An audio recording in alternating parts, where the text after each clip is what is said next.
Alhamdulillahirabbil alamin wa bihi nasta'in ala amri kulli din. Wassalatu wassalamu ala asrofil anbiya'i wa rasulil salihin wa ala alihi wa ashabihi ajma'in. Raditu billahi rabba wa bil islami dina Muhammadun nabiyya wa rasulah. Rabbi zidna ilma warzuqna fahma. Qala Allah ta'ala fi kitabil karim, a'udzu billahi minasy syaithanir rajim.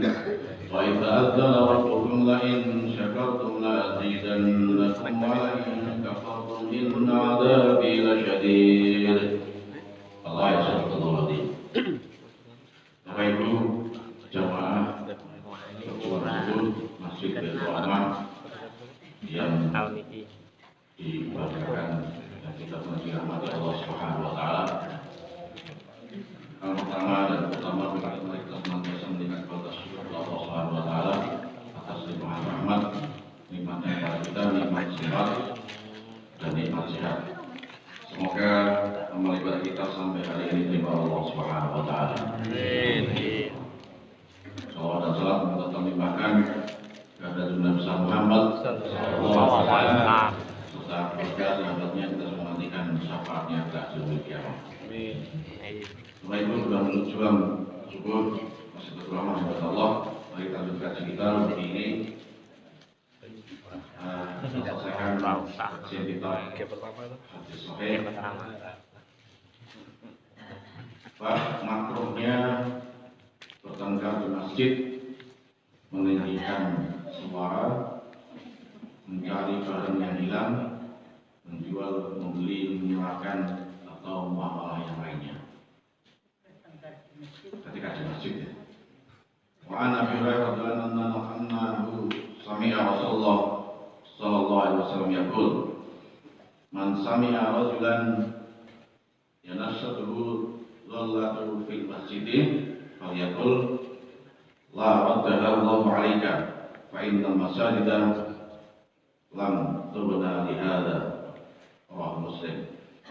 Dari Abu Hurairah radhiyallahu anhu bahwa ia mendengar Rasulullah SAW bersabda, barang siapa mendengar seseorang mencari barang yang hilang di masjid, maka katakanlah, semoga Allah tidak mengembalikannya kepadamu, karena masjid tidak dibangun untuk hal-hal yang seperti itu. Jadi ketika mendengar di masjid,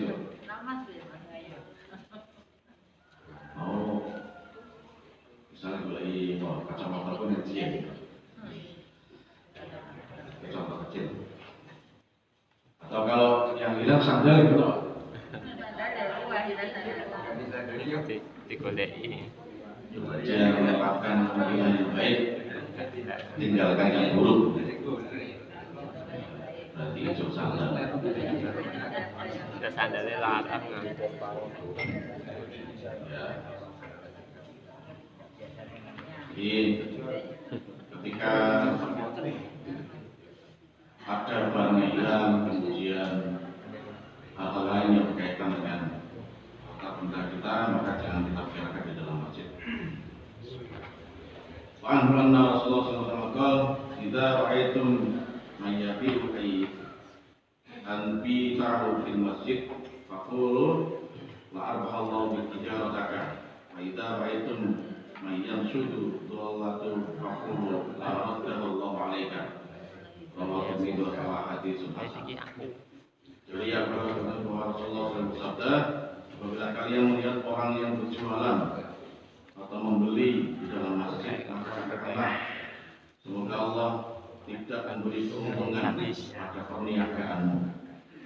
Dan apabila kalian melihat orang yang mencari barang yang hilang, maka katakanlah, semoga Allah tidak mengembalikannya barang itu kepadamu. Hadis riwayat At-Tirmidzi. Larangan yang kedua adalah selain mencari barang hilang, yaitu berjual beli. Termasuk misalnya pesan token pulsa ini di masjid, transaksi di masjid itu nggak boleh. Maka keluar dulu baru transaksi. Maka teman-teman ketika berjualan di masjid itu bukan di masjid ya, tapi di teras depan. Ibu kalau misalnya bawa barang mau jualan sama jamaahnya jangan di dalam masjidnya. Mau bicara masalah bisnis ya jangan di masjid, di dalam masjid. Ketika ini transaksi praktis ya. Ya, saya tukar jual beli secara praktis. Saya beli baju, beli HP, macam-macam langsung begitu. Itu kan boleh.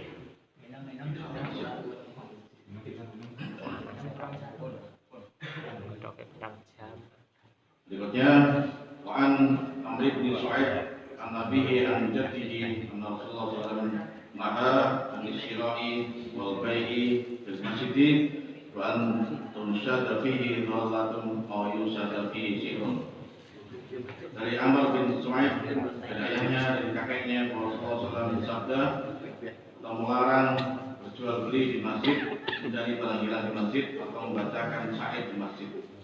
Hadis riwayat Abu Dawud. Nah ini yang terakhir ya, membacakan syair di masjid, nyanyi, syair. Ada orang yang prinsip ketika nyanyi, baca syair dan sebagainya, ini tidak boleh di dalam masjid. Sehingga lebih giatnya ya jangan seperti itu. Di dalam masjid kalau mau misalnya mau ada pertunjukan atau macam-macamnya itu ya, jangan di dalam masjid tapi di halamannya. Ini untuk menjaga hal yang tidak diinginkan tentang kaitan dengan syariat. Kemudian yang berikutnya wa an Sa'ib bin as-Sahibi radhiyallahu anhu qala kuntu fil masjid fa hasabani rajulun fa tanzartu fa idza Umar bin Khattab radhiyallahu anhu qala idhab fa'tini bihadaini fasitu bihama fa qala min aina antuma fa qala min ahli Taif fa qala law kuntuma min ahli al-balad law aja'tuma tarfa'ani ashatukuma fil masjid Rasulullah sallallahu alaihi wasallam. Bukhari. Al-Sa'ab bin Zaid, salah seorang sahabat berkata, aku berada di masjid lalu seseorang melempariku dengan kerikil. Aku pun melihatnya, ternyata ia adalah Umar bin Khattab radhiyallahu anhu. Ia lalu berkata, pergilah, bawakan kepada kedua orang itu. Maka aku datang padanya dengan membawa dua orang tersebut. Umar berkata, dari mana kalian? Min aina Umar. Mereka berdua berkata, kami dari Taif. Umar berkata, seandainya kalian berdua dari penduduk negeri ini, pasti kalian berdua sudah berpukul karena kalian meninggikan suara di masjid Rasulullah SAW. Hadis riwayat Al-Bukhari. Dari larangan berikutnya adalah meninggikan suara, teriak-teriak di masjid. Itu adabnya nggak boleh. Atau manggil,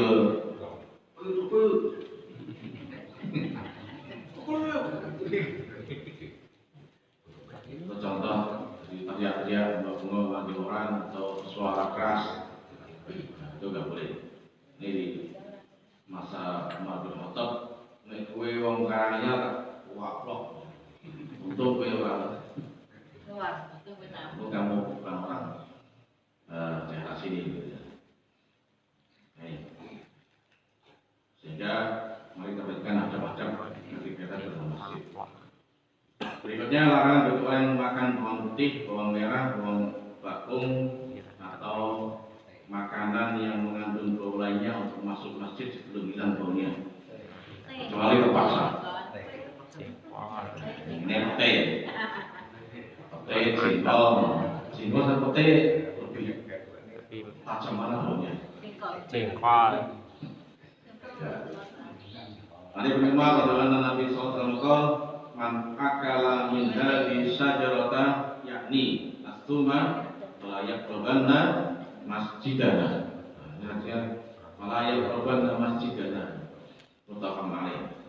Wa fi riwayatin Muslim masjidana. Dari Umar radhiyallahu anhu bahwa Nabi SAW bersabda bersabda, barang siapa yang makan dari pohon ini, yaitu bawang putih, maka janganlah mendekati masjid kami. Nanti sudah terkenal tadi ya, karena baunya. Kalau sholat tengah dan sebelah dan jadi kau betul-betul penting. Malah saya mampu. Jadi kita harus jamaah dan yang lain, mulutnya bau. Kenapa sampai sedetail ini? Sampai sedetail ini Rasulullah memperhatikan dan Islam mengatur. Karena kalau kita sholat terus mambun ya, termasuk ini fisik kita makan bawang putih atau pete atau jengkol ya, termasuk dengan bajunya ini bau, itu buat nyaman sebelahnya ya. Makanya silakan kita kalau mau sholat itu memakai minyak wangi. Maka di bulan masjid disiapkan minyak wangi. Sediakan masjidal. Minyak wanginya lebih baik. Laksanakan masjidal. Ya. Cuma Pak kok. Ben yang lain misalnya lali orang suci, Tinggal trik-trik. orang mampu maka parfumnya itu di ruangan itu wangi. Sebagai gantinya apa? Supaya suasana ruangan jamaah itu terasa nyaman, wangi, ya.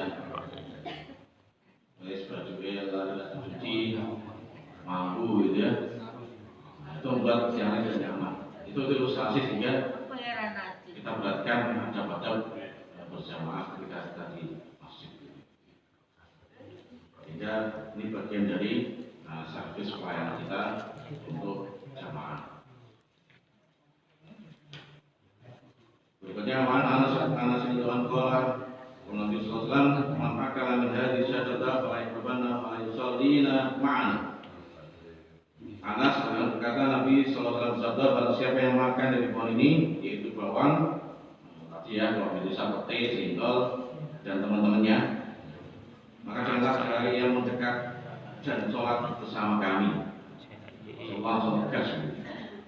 Mampu itu sisik. Mampu durian gitu. Mantap. Musim durian.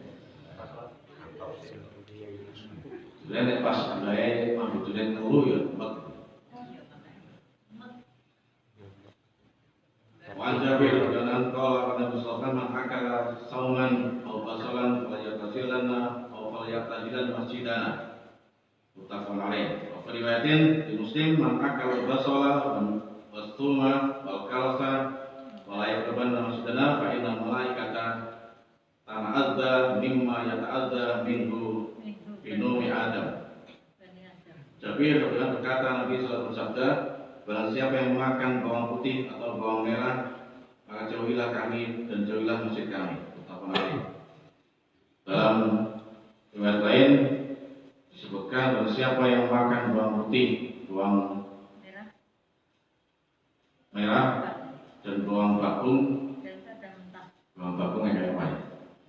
Maka janganlah sekali-kali ia mendekati masjid kami, karena malaikat pun akan merasa terganggu dari sesuatu yang membuat ya Bani Adam terganggu. Mereka kayak mabuk, lagi kita yang manusia biasa. Hingga mari kita hindari. Dari Umar bin Khattab bahwa ia berkhutbah pada Jumat.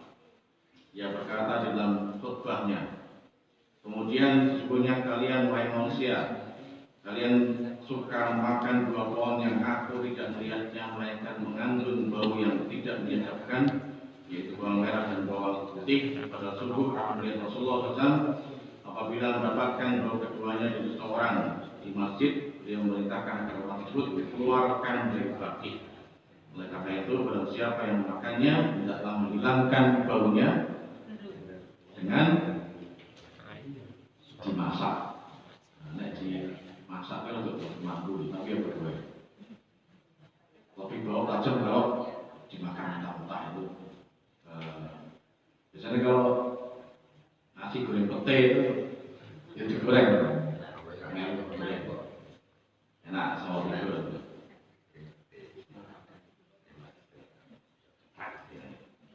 Yang berikutnya, makruhnya duduk meluluk lutut pada hari Jumat saat imam sedang khutbah karena cara duduk tersebut dapat mengandung ngantuk sehingga terlewat mendengar khutbah dan khawatirkan batalnya wudu. An Mu'ad bin Anas al-Juhani radhiyallahu anhu Nabi sallallahu alaihi wasallam naha an jibwati yaumal jumu'ati wal imamu yaqtubu. Rawahu Abu Dawud wa Tirmidzi wa qala hasan. Diriwayatkan dari Mu'ad bin Anas al-Juhani radhiyallahu anhu Nabi sallallahu alaihi wasallam melarang duduk meluluk lutut pada hari Jumat saat imam sedang khutbah. Duduknya gimana itu? Ini ya.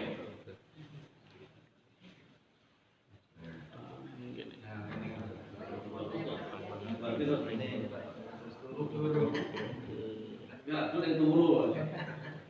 Kenapa ini dilarang? Ini berbahaya kalau dia ngantuk terus berlimpang ini. Dia sudah bergeser dari mana?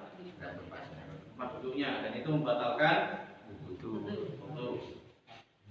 Apalagi sebenarnya sudah tembok ya.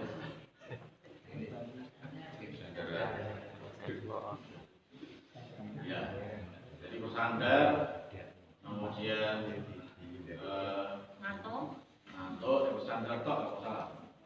Tapi kalau ada ngantuknya itu yang dilarang. Ya. Bagaimana etika kita ketika mendengar khutbah Jumat? Bagian dari syarat mendapat kesempurnaan pahala ibadah Jumat itulah mendengarkan khutbah Jumat. Mendengar ya? Jadi orang harus datang duduk diam bapak ngantuk.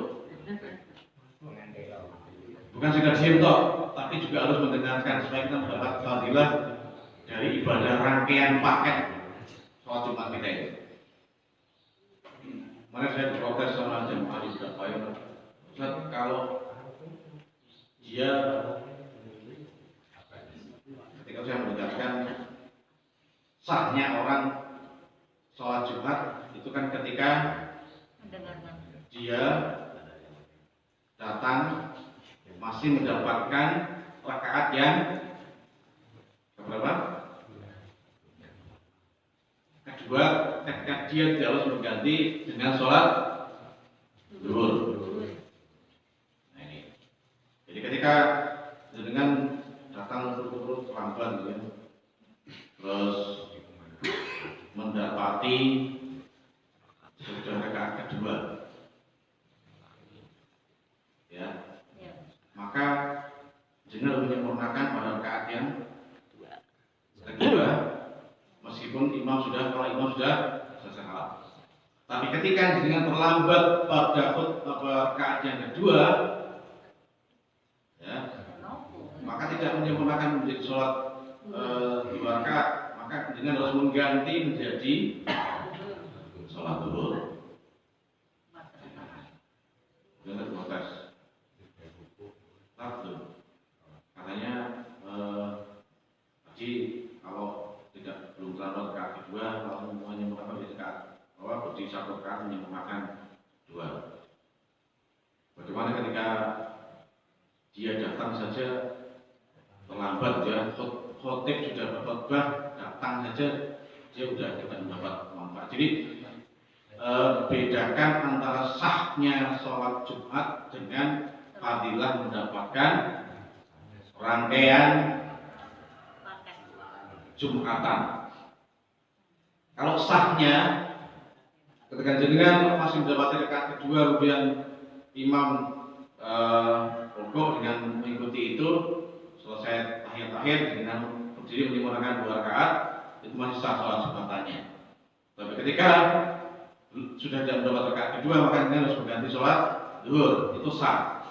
Tapi jenengan tidak mendapatkan rangkaian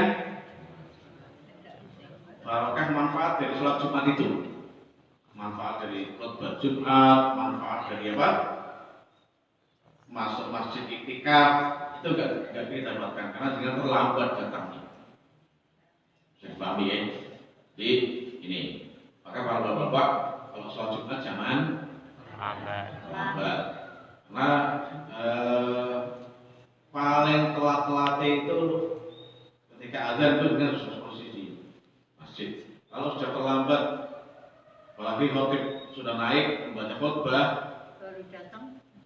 maka dalam beberapa keterangan itu malaikat sudah menutup buku catatan amalnya. Malaikat juga sudah mulai mendengarkan khutbah. Jadi dengan Jumatan ini dianggap Jumatan dalam pahala kaifiah fadilahnya ya.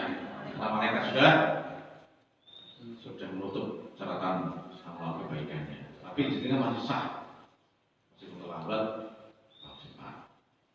Ya. Logikanya dalam beberapa bulan kita belum pernah dengar nek jamaah pertama itu ya Allah. Kalau yang utama masjid sholat Jumat. Terus berikutnya sapi, kambing, waktu itu pitik ya. Warna itu doke. Ya.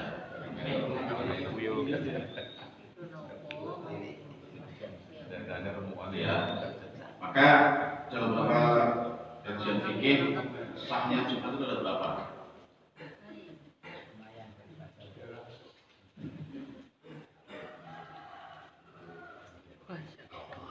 Saya tambah dikit, perkara syarat wajibnya sholat Jumat, syarat ya.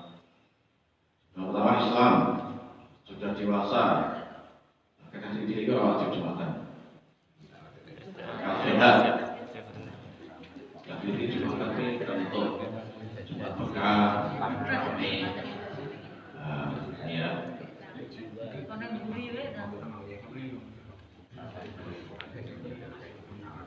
Maka di beberapa masjid itu, nah ini saya pesan ke ibu wajib sholat Jumat ya. Maka tugasnya menyiapkan Jumat berkah.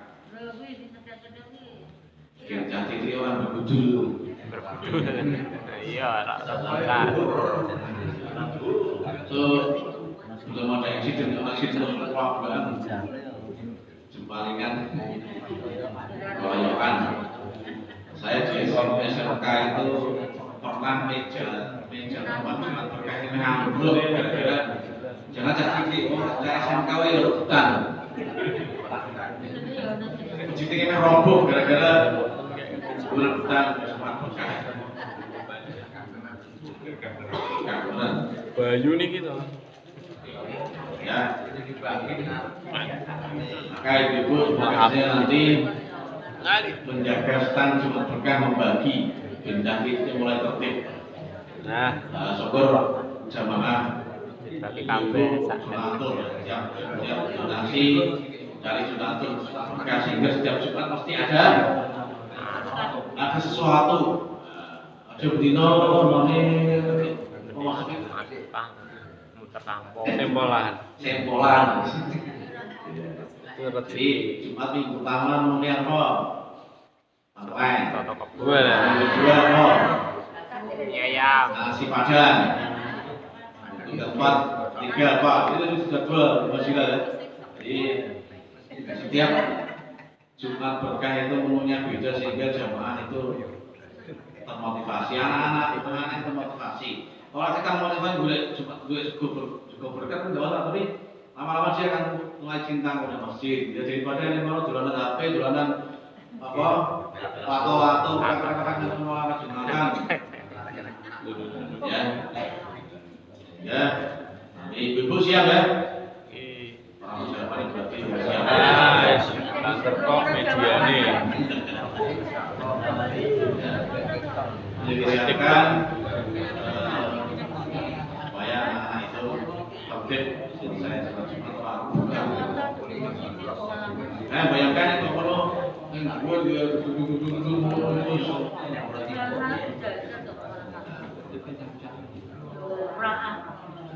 moga dibahas jamaah emak ketika Jumat berkah tertib dan ada menu juga berkah. Nah, berikutnya ketika laki-laki sehat badan dan tujuh mukim. Jadi sholat Jumat itu wajib adalah orang yang mentak atau yang mukim. Tidak wajib Jumatan bagi orang yang orang kafir yang asli orang kafir, orang kafir. Anak kecil yang belum dewasa, orang gila, budak, perempuan, orang yang sakit atau yang serupa. Jadi dengan kerja dia itu nggak wajib Jumatan. Kalau tua, jadi sakit dalam kondisi sakit, memang dengan nggak sanggup untuk sholat Jumat. Kemudian orang yang musafir berpergian, maka orang musafir itu nggak wajib sholat Jumat. Karena syarat apa? Ibarat sholat Jumat adalah mukim atau perintah. Ini boleh minta Allah Subhanahu Wa Taala kaitannya dengan sholat larangan atau adab ketika sholat Jumat. Semoga kita semua mendapatkan berkah Allah Subhanahu Wa Taala. Yang terakhir, larangan bagi orang yang masuk di 10 Dzulhijjah dan berkorban untuk memotong sedikit pun rambut kuku sampai dengan berkorban. Ini kita bahas yang datang. Semoga bermanfaat. Mari kita akhiri dengan doa majlis. Subhanallahumma wa bihamdika asyhadu an la ilaha illa anta astaghfiruka wa atubu ilaik. Maaf, wassalamualaikum.